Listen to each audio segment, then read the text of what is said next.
नमस्कार। तनु की जुबानी चैनल में आपका स्वागत है। हमारी आज की कहानी है अजनबी लड़की। मैं अंजलि हूँ। मैंने और रवि ने 1 साल की डेटिंग के बाद शादी की है। शादी में हमारे कुछ खास दोस्त और पेरेंट्स ही आए थे। रवि ऐसा ही चाहते थे। वो चाहते थे कि शादी शॉर्ट और सिंपल ही रहे। हम लोग यहाँ बड़े शहर में काम करते हैं। रवि के माता पिता गांव में ही रहते हैं। रवि ज़्यादा गांव नहीं जाते। जब कभी मम्मी पापा को मिलना होता है तो वो हमें शहर में आकर ही मिल लेते हैं। हमने एक छोटा सा घर भी यहाँ अभी लोन पर ले लिया है। शादी के चलते मैंने अभी नौकरी छोड़ रखी है। हमारा घर रोड के साइड में ही है। खिड़कियों से रोड दिखाई देती है। हमारी किचन की खिड़की से भी रोड दिखाई देती है। रवि का ऑफिस का टाइम सुबह 9 बजे का है। सुबह मैं रवि के लिए खाना बना रही थी। मेरी नज़र खिड़की के बाहर गई। रोड के दूसरी तरफ एक लड़की ज़्यादा उम्र की नहीं थी, 26 की होगी, हमारे घर की तरफ देख रही थी। पहले दिन मैंने सोचा कि कोई होगी, लेकिन वो 3 से 4 दिन लगातार मुझे दिखाई दी। मैंने मन में सोचा कि जाकर उससे बात करूं। शायद किसी और का घर समझकर हमारे घर की ओर देखती रहती होगी। सुबह रवि सोए थे। वो फिर वहीं दूर खड़ी दिखाई दी। फिर वो हमारे घर की ओर देख रही थी। इस बार मैं बाहर गई। उसने मुझे अपनी ओर आते देखा और घबरा गई। मैंने उससे पूछा, क्यों, आपको क्या परेशानी है? आप किसे ढूंढ रही हैं? वो घबराई हुई बोली, रवि यहीं रहता है। मैंने बोला, हाँ, आप कैसे जानती हैं? वो इतना सुनकर घबरा कर चली गई। मैंने पीछे से उसे आवाज़ दी पर उसने सुना नहीं। मैं अपने घर में वापस आ गई। मेरे आने पर रवि उठ गए थे। पूछा, कहाँ गई थी? मैंने बोला, पता नहीं, एक लड़की है, वो हमारे घर की तरफ देखती रहती है। और मैंने जब जाकर उससे पूछा तो तुम्हारा नाम भी जानती है। तुम किसी गोरी सी सुंदर लड़की को जानते हो? रवि यह सुनकर भड़क गए। बोले, पागल हो क्या? कोई कुछ भी बोलेगा और तुम मान लोगी क्या? लेकिन यह सुनने के बाद रवि के चेहरे का रंग जरूर उड़ गया था। मेरे भी दिमाग में कुछ कुछ चलने लगा था। रवि जब शाम को आए तब मैंने इस विषय में कोई बात नहीं की। अगले दिन मैं सुबह उठी तो रवि पहले से उठ गए थे। मैं किचन में गई तो किचन की खिड़की लगी हुई थी और बड़ी मुश्किल से खोलने पर खुलती थी। मैं कोशिश कर रही थी, लेकिन ऊपर वाली कुंडी मुझसे नहीं खुली। मैं हमेशा नीचे की कुंडी से खिड़की लगाती थी, लेकिन आज खिड़की की ऊपर वाली कुंडी लगी थी। मैंने जैसे तैसे कुंडी खोली और खिड़की खोली तो मैं देखकर हैरान रह गई। रवि उस लड़की से वहां जाकर उससे बात कर रहे थे। वो उस पर चिल्लाते हुए गुस्सा हो रहे थे। लड़की रो रही थी और रवि ने उसे उंगली दिखाकर जाने को कहा। यह सब देखकर मैंने खिड़की बंद कर दी ताकि रवि को लगे नहीं कि मैंने उसे यह करते देखा है। रवि फिर घर में आ गए। मैंने ऐसे जताया जैसे कि मैंने कुछ देखा ही नहीं है। अब मुझे ना जाने कैसे कैसे ख्याल आने लगे। रवि मुझसे क्या छिपा रहा है? मैंने रवि से शादी करके कोई गलती तो नहीं की? आखिर वो लड़की कौन है और रवि उस पर इतना गुस्सा क्यों हो रहे थे? रवि के जाने के बाद मैंने रवि के सारे दोस्तों को, जिन्हें मैं जानती थी, उन्हें फ़ोन किया, लेकिन किसी को भी उस लड़की के बारे में नहीं पता था।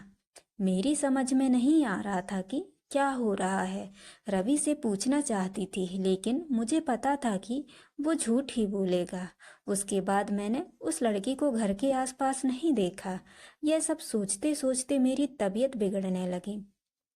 रवि मुझे बोलता था कि क्या हुआ, अपना ख्याल रखो, डॉक्टर के पास जाओ, लेकिन अब मुझे उसकी बातें बिल्कुल अच्छी नहीं लग रही थी। एक दिन जब मेरी हालत ज़्यादा खराब हुई तो मैं ऑटो लेकर पास के बड़े अस्पताल गई। डॉक्टर से अपनी दवाई लेने के बाद मैं अस्पताल के पार्क में बैठी थी। अस्पताल में मुझे वो लड़की फिर दिखाई दी। उसे देखते ही जैसे मेरी बीमारी पता नहीं कहाँ भाग गई। मैं उसके पास तेज चल कर गई और उसका हाथ पकड़ लिया और उसे बोला, तूने मेरी जिंदगी में उथल पुथल मचा दिया है। बोल, उस दिन क्या बात कर रहा था रवि तुझसे? क्या रिश्ता है तेरा मेरे पति से? फिर उसने जो मुझे बताया। सुनकर मुझे लगा कि मेरा पति ऐसा है, उसने इतनी बड़ी बात मुझसे छिपाई। शाम को रवि जब घर आए तब उस लड़की को अपने घर में देखकर चौंक गए। मैं भी उसके पास ही बैठी थी। रवि उसकी तरफ देखकर बोले कि अच्छा, तो तूने इसे सब बता दिया। मना किया था दूर रहने को मेरी फैमिली से। मैंने बोला, रवि शर्म करो, तुम इतने कठोर हो, अपनी सगी बहन की मदद नहीं कर रहे हो। वो लड़की संध्या थी, रवि की सगी बहन। उसने अपने पसंद के लड़के से शादी कर ली थी, इसीलिए रवि और उसके परिवार ने उससे सारे रिश्ते तोड़ दिए थे। रवि ने कहा कि मेरी कोई बहन नहीं है। मैंने कहा, इसका पति अस्पताल में है, इसे रुपयों की ज़रूरत है। बहन नहीं तो इंसानियत के नाते ही तुम्हें इसकी मदद करनी थी। और अपनी पसंद की लड़की से शादी तो तुमने भी की, फिर जो नियम इसके लिए हैं तुम्हारे लिए क्यों नहीं है? मुझे पता होता तुम ऐसी सोच वाले हो तो मैं तुमसे कभी शादी नहीं करती। जिसके बहन के लिए आंसू नहीं पिघल सके, उस आदमी के सीने में दिल नहीं हो सकता। इतना कहकर मैंने अंदर से अपने सारे गहने लिए और संध्या के साथ जाने लगी।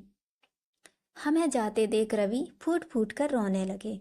संध्या भी उन्हें देख रोने लगी। रोते हुए रवि बोले, हमने इसे बहुत प्यार दिया, पापा मम्मी ने मैंने रानी बना कर रखा, और यह ऐसे ही एक दिन बिना बताए घर से चली गई। हमारा प्यार तूने नहीं देखा, इसके लिए रात भर रोया कि कहाँ होगी, कैसी होगी मेरी बहन। तब इसे भाई और पापा की याद नहीं आई। अरे मुझे कहती तू शादी के लिए ऐसी ही चली गई, अब क्यों आई है? बहन बोली, भैया मुझे लगा आप लोग नहीं मानेंगे। उन दोनों भाई बहन को रोते देख मेरी आंखें भी भर आई, पर आंसू के साथ जैसे सारे गिले शिकवे खत्म हो गए। वो खुद अस्पताल गए संध्या के साथ। मम्मी पापा को भी बुलाया। दोनों ने बेटी को बड़े प्यार से गले लगा लिया। अब अस्पताल में संध्या के पति की हालत बहुत अच्छी है। डॉक्टर कहा कि जल्दी डिस्चार्ज हो जाएंगे। रवि की आंखों में मुझे एक अलग सुकून देखने को मिल रहा है। रवि ने संध्या को कहा, अब कुछ करेगी तो माफ नहीं करूँगा, हमेशा मेरी प्यारी बहन बन के रहना। जिंदगी बहुत छोटी है, आपके अहंकार में इतना सुकून नहीं है जितना कि माफ कर देने में है। एक बार करके देखिए, जिंदगी बदल जाएगी। तो दोस्तों, ये कहानी आपको कैसी लगी? लाइक और कमेंट करके ज़रूर बताएं, और चैनल को सब्सक्राइब करना ना भूलें। तो मिलते हैं अगली कहानी में। धन्यवाद।